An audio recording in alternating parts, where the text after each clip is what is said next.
So, it's time for our final speaker. I'm very happy to welcome Robert Svensson. You're the final speaker, and you're the CEO of Lennox Pr. No, I'm not. You're not? No, I'm not. No, you're not. You've No. actually changed that. No. That's right. Yeah, I resigned. I fired myself. But and you're I the hired someone founder. proper. Yeah. And a very good one, because Åsa is the one who took over, Yeah, right? yeah. Yes. Robert and I are colleagues from before. And Robert, you are also one of those people that I find so inspiring, because you tend to get people to think on more levels, perspectives. And today we're going to talk a lot about the social society aspect and social psychology aspect of this. So it's going to be very interesting. And you have the title, How is Social Media Making the Society Obese? So this is... Yeah. yeah. No pressure. Yeah, I'm basically here to make an argument for the useful idiots of the world. And I think they're being looked down on in the sense that it's not really fair to them. And my high-level title for this is the high fructose corn syrup of information. My name is Robert Svensson, and this is a lot of facts about me, but not a lot, maybe. But a little more than a year ago, I read this article. I don't have much of a formal education myself. I don't really know much, but I have a lot of friends that do know stuff. So I get to talk to them, and we had been talking for a long while about the polarization that was happening in society. What are like the social psychology effects of digitalization? What has been known from before, from previous industrial revolutions and previous cases of people actually choosing to opt out of freedom. And as you see, all of this it's a lot of marketing hyperbole, as it turns out from Cambridge Analytica. But in theory, it shows something that should be possible. I mean, even if it turns out that Cambridge Analytica didn't actually have the tools they marketed, because if they did, they wouldn't need all that stuff they talk about on hidden camera, about setting people up with women and stuff and creating sex scandals to put pressure on them. I mean, if you have the real big data tools for actually accessing people's social behavior, you could influence them without authorities. You could actually influence them through manipulating what they're feeling. So I have this, one of my really smart friends is called Christian, and he's the founder and the CEO. He's still the CEO though, of iTeam, a digital consultancy.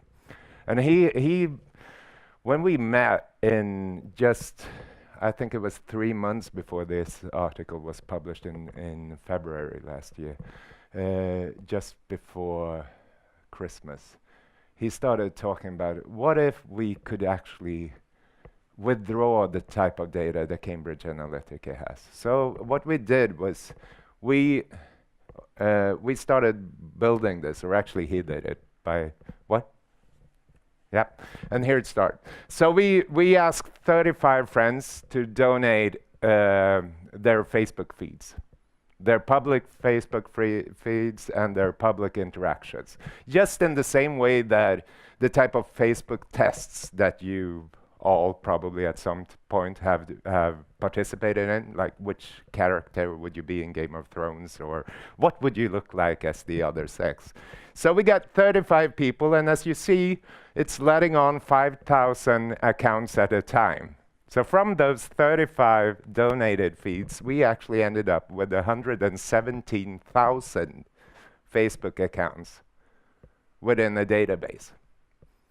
So, I mean, if you look at like the amount of data you get from just very few admissions. And the interesting part is that this is a recording of the data, and the visualization of it is based on that every Facebook account here has an anti-gravity in it, so it wants to be alone. But if it interacts with another account, it creates like a small gravity. And the more you integrate with that other account, the closer you get. So this is like a weather map of a discussion going on in a very, very tiny portion of the Swedish Facebook community. And it's so funny when you build these things and you actually, the eye can interpret things that that is really hard for the brain to actually try to read through it. So I'm told not to stand here, but I'm gonna do it anyways. So this is one guy who's working at Spotify. So that's what creates his own universe. There's a lot of people there. But look, one of the things that Christian put in is like, oh, yeah, I have all these nice colors, but because he had a designer, because it was so cool, so he put in a designer to make it look cool. So she made like a palette for colors. So I think, oh, it doesn't look fun when it's all gray. So let's put a color from the palette, and let's just distribute it according to how many interactions you have. So if you have 117,000 interactions, you will get the same color as everybody else who has the same number of interactions. And then you see this black spot and this yellow spot. What are those? Well, when we went in and looked at them, each of them, if we just took one of these spots, I mean, they would look like a regular guy or a regular girl following a sports team, interacting with this one promotional post about a video game. So these are botnets in action. They are interacting with the same post, and they do it like a coordinated, choreographed way. So that's why they get the same color. And this is so much fun when you see it. And to realize that this is just like a scratch on the surface of the amount of data that is actually in Facebook, and the amount of data that a lot of the people that are members of this organization, I hope, because I mean, this is a marvelous tool. And the fun fact is also that this data was actually collected after the date where Mark Zuckerberg said in Senate that it couldn't be collected. So he was actually lying, or he didn't know. But now it's gone. So he turned the switch, which is interesting. So why is this interesting? What type of things could you do with it? Yeah, we started this because we thought that if we educate people, if we allow them to look into each other's filter bubbles, if we could provide them with like a subway map, you're here and the discussion is there, because we all believe we're in the center of every discussion and we all think we're part of the majority. So we thought, oh, that's fun, and we could actually if you go into this, I mean, you go to that address, the recording is still there, and it's totally interactive. So you can actually mark a part of the cloud, and you get the public discussions going on there. So, I mean, this shows a bit of what you can actually do. And back to my title of it, I mean, my idea of working with communication is that the tools are changing constantly, but we're still the same species. There's two things about being a species that I want to stress here. One is we as humans, we are the only mammal that doesn't give birth in solitude. We are the only mammal that are so relying on our social context. We die if we are alone. That is a very, very strong urge in us, to not be alone, to be accepted into a group. And that is something that is not, I mean, it's all in us. We all see that. I know Britt was on it. I mean, when we get that urge to be part of something, I mean, that is a strong urge. And the other thing we have is that we have a sweet tooth because we need energy to collect other nutrients. If we're close to death and low on all kinds of nutrients, if we can find sugar, we might be able to harvest a crop, to hunt down an animal, or get going. So that's, and if we look at, I mean, there's no evil design here, but it's something that we are carrying that has sometimes negative effects. And one of the examples of that is the high fructose corn syrup, where we had an overproduction and over subsidization of corn in North America. And you had all these overproduction of corn going on, and you had to do something with it. And you discovered this wonderful sweetener that we all love because we all love American food, and it made really great tasting food cheap and available. And that's where this happens. This is the obesity levels from in the OECD countries as they're expected to grow and as they have grown so far. So I'm over time now, aren't I? Yeah. So what does this look like if you go into the social media? This is another visualization about. I mean, it was an inspiration for ours. It was done at MIT Media Lab, and it was made from, I mean, it's the same type of visualization, but it's pulled out from Twitter, and they have an open API still, right? Yeah, I'm so glad there's an expert here. They use the color coding too, and the red color coding is you follow Trump, the blue color coding is you follow Hillary, and if you follow both, you're purple, and if you follow none of them, you're gray. And what you have is the really, really widespread discussion going on here, and the really, really hard, warm, friendly cannonball going on here. This is a visualization of polarization as it goes on.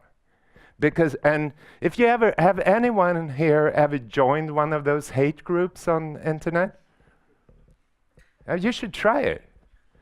It's the friendliest place on earth. I mean, just use the right type of coded language, and you get tons of likes. It's so wonderful. I mean, the serotonin levels rise. I mean, one like is not like a hug, but if you get 100, it's like a really warm hug. And if you look, what are the effects on society? Also you can buy likes. Just Google it. They're less than, you can get them from a cent each. So they're super cheap.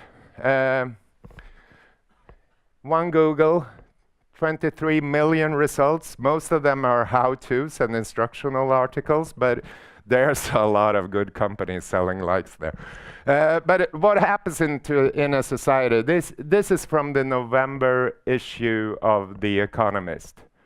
That says I think is social media killing democracy. This is not a new discussion, but this is how the value attitudes are distributed among the different parties.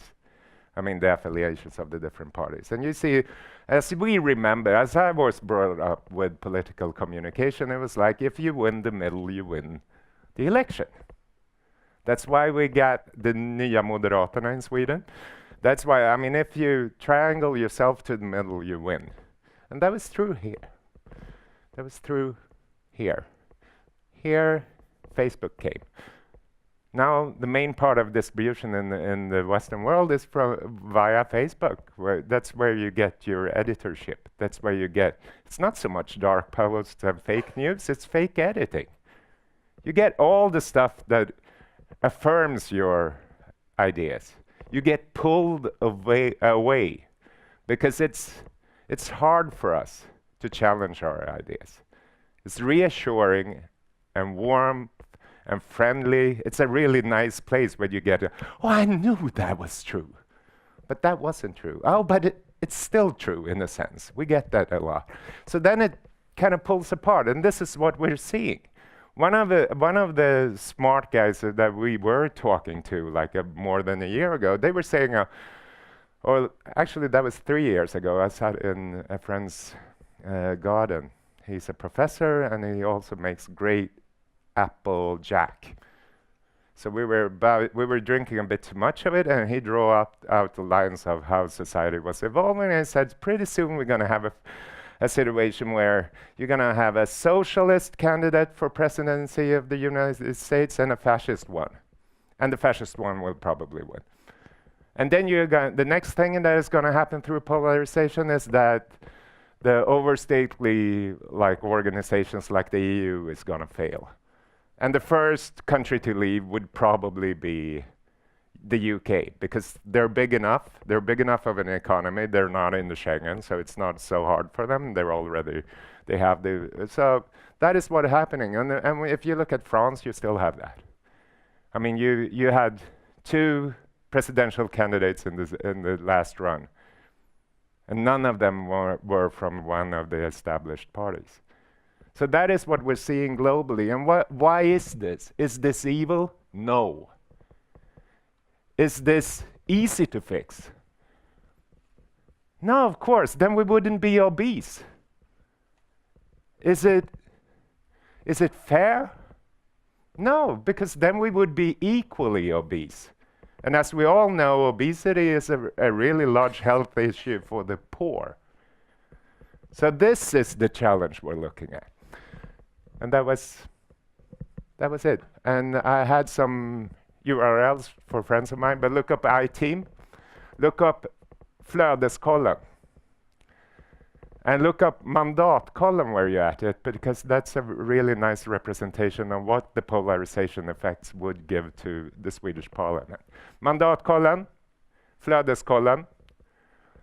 I'm from Lennox Pr. My colleagues would be really happy, and our new CEO would be really happy if you recommend us. And I would strongly recommend that you look up iTeam, because they're super smart. Thank you. Thank you, Robert. We have a question on the Menti for you as well, and then we're going to do the panel. So, do we agree or disagree that social media creates a polarized society? Strong agreement here. Yeah, I wouldn't reckon that as a matter of opinion, actually. But if you think so, you do.